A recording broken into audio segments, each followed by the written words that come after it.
intelligencesquared.com.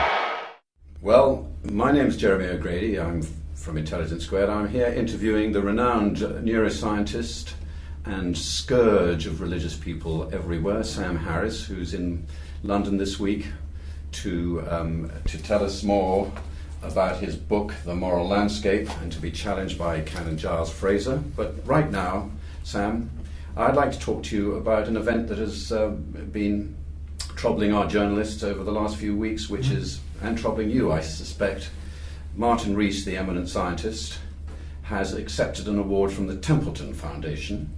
Yeah. Perhaps you could begin by telling us your attitudes to the Templeton Foundation and perhaps cue us in on what kind of an organization you construe it to be. The Templeton really is a fantastically well-endowed foundation purposed toward blurring the line between real science and religion, and they've become more and more artful about doing that. Part of their success has been just this sheer brute force enabled by having so much money. I mean, what we have is the juxtaposition of a multi-billion-dollar endowment and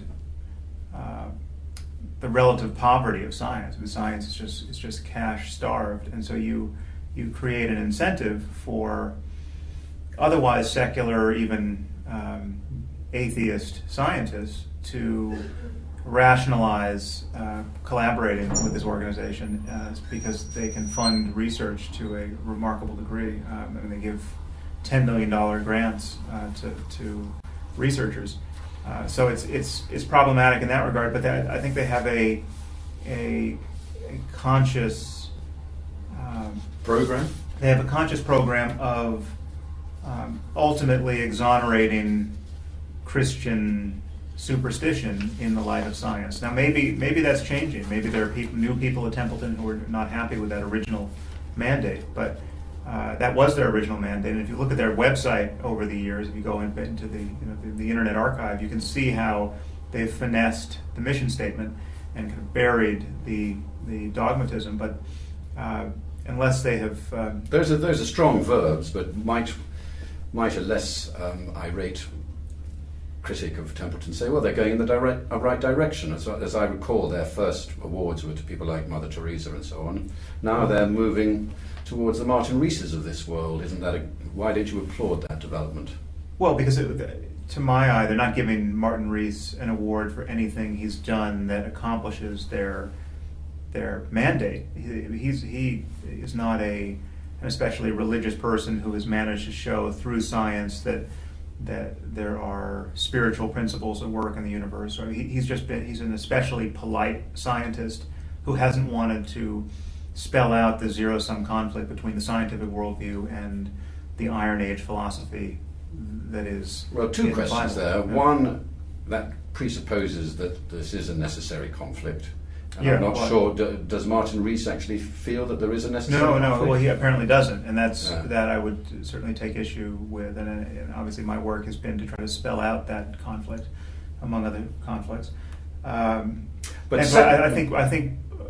don't think this is something that, and I don't know Martin. I admire his science, and I've read one of his books, which I really enjoyed. So I have nothing but, by default, I have nothing but admiration for him, except for the fact that he's clearly far too polite for his own good, or for the good of having an honest conversation about the ways in which religion and science collide. And it's simply a fact that all religion, most of the time, makes claims about the way the world is, and these claims are, in principle, proto-scientific claims. If you believe in the virgin birth of Jesus, you believe in a specific claim about history and biology.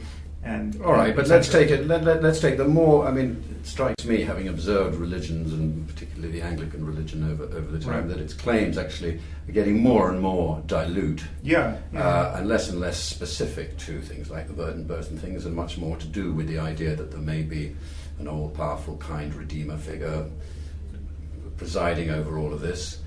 Well, that one thing to note is that's far less true in the United States, where Templeton is Okay, very active. let's locate it over here for Yeah. a bit. Isn't it the case that the more Templeton's audience, whoever they may be, are persuaded to read the likes of Martin Rees, isn't it the case that the chances of their actually becoming more reasonable human beings under your lights are actually promoted rather than hurt by what Templeton is doing?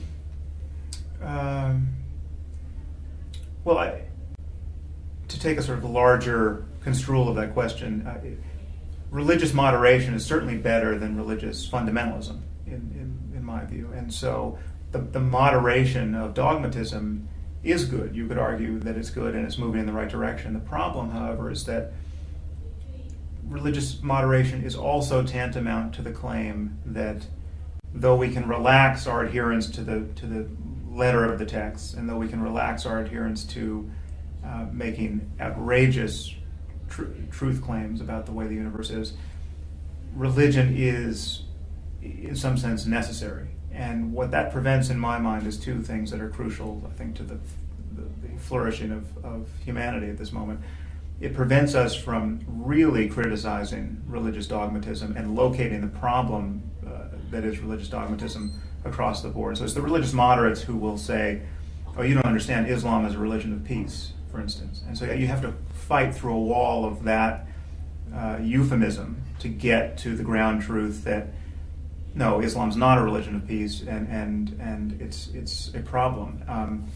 But I don't understand why you don't accept a step process here. But let me just add one more piece. It prevents our creating a truly rational discussion about ethics and spirituality and just the nature of human experience in the 21st century in terms that aren't an affront to all that we've come to understand about the universe. So the fact that Christians are still being Christians, however tepid, and insisting upon the sanctity of that, and insisting upon its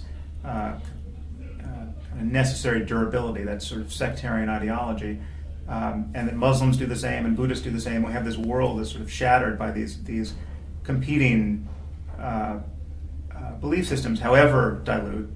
But it prevents us from saying, listen, we just have there's a deeper principle at work. Human beings have certain kinds of experiences. Human beings have experiences of love and compassion and forgiveness and self-transcendence.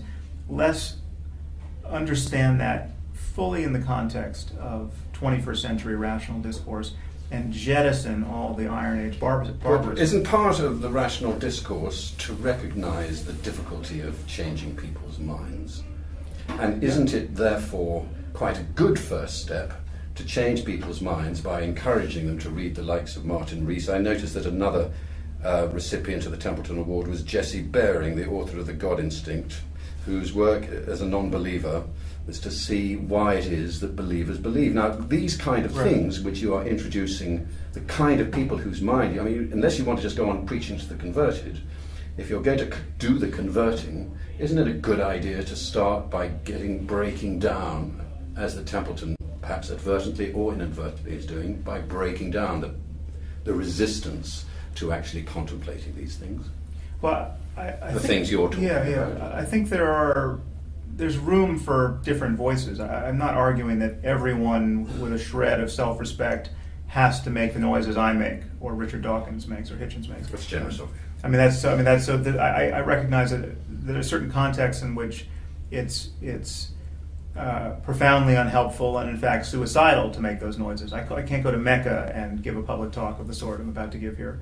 So can I put to you that it's profoundly irrational? Perhaps profound is too strong, but isn't it rather irrational to make, as Dawkins and Harry Kroto and other eminent Nobel Prize-winning scientists, and possibly yourself, isn't it rather a mistake to flam up what Martin Rees has done and actually draw attention to all of this? I mean, aren't you doing the opposite? Isn't that irrational? And insofar as bad consequences come from that, almost immoral to be doing that? What do you mean by flam up? I mean, all the attention. If he'd just been given this award, at least as far as Britain is concerned, nobody much would have heard about this.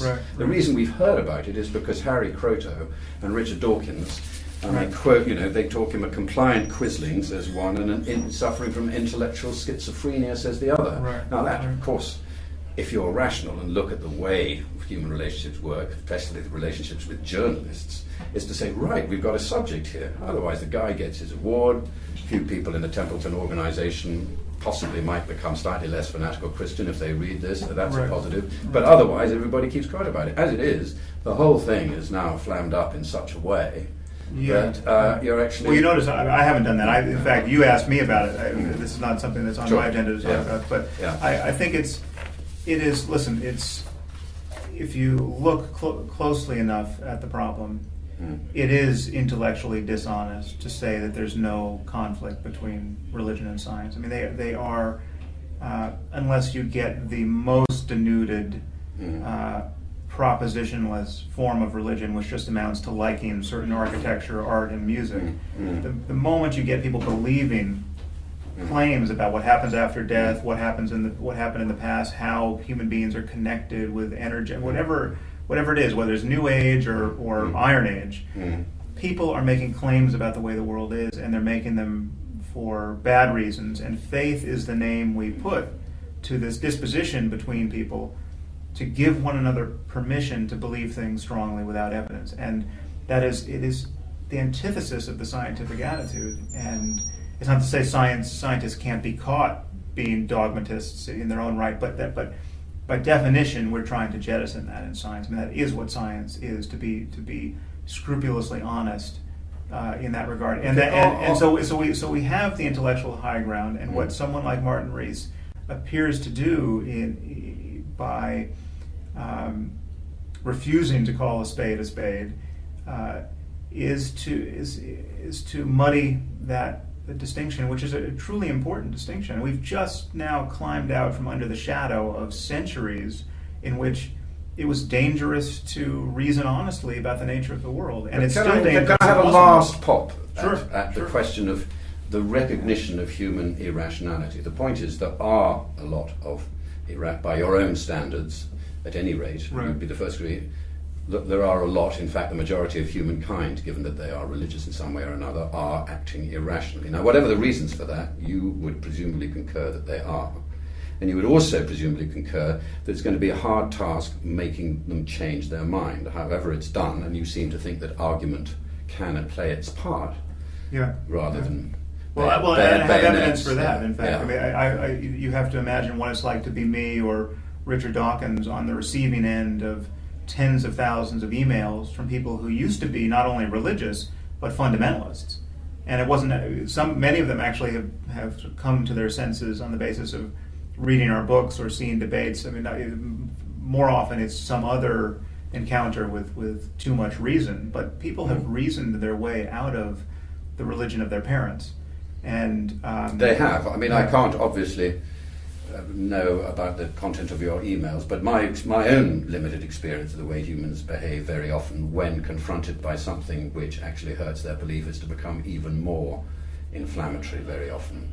And so I just wanted, I mean, the last question, we don't have much more time, but it's a strong word and in a way an odd word to use, dishonesty in this case, when applied to, say, Martin Rees and inferentially Templeton. I mean, it may be misguided, but you could say, would you not agree that it would be an honest, if misguided, strategy of, say, Martin Rees to say, listen, I want to reach these people, I understand why the way they think they do, and if I am ever to change their mind, in my view, despite the fact that I might get a few complimentary emails from erstwhile believers, but for the bulk of them, my suspicion is that I'll best change their mind by saying, well, hang on, let's just get rid of a few problems, just see, and present his own worldview as something that is not necessarily existentially destructive of everything that the people he's trying to convert believe. Well, I do not doubt that he sincerely doesn't see the problem. That doesn't change the fact. So that dishonesty was perhaps the wrong word to apply. I think there's. I wasn't applying intellectual dishonesty personally to him, I mean, or knowing fraud, but it's a failure to see a contradiction. And I want to take the center of your question. You just imagine mapping everything you just said onto witchcraft.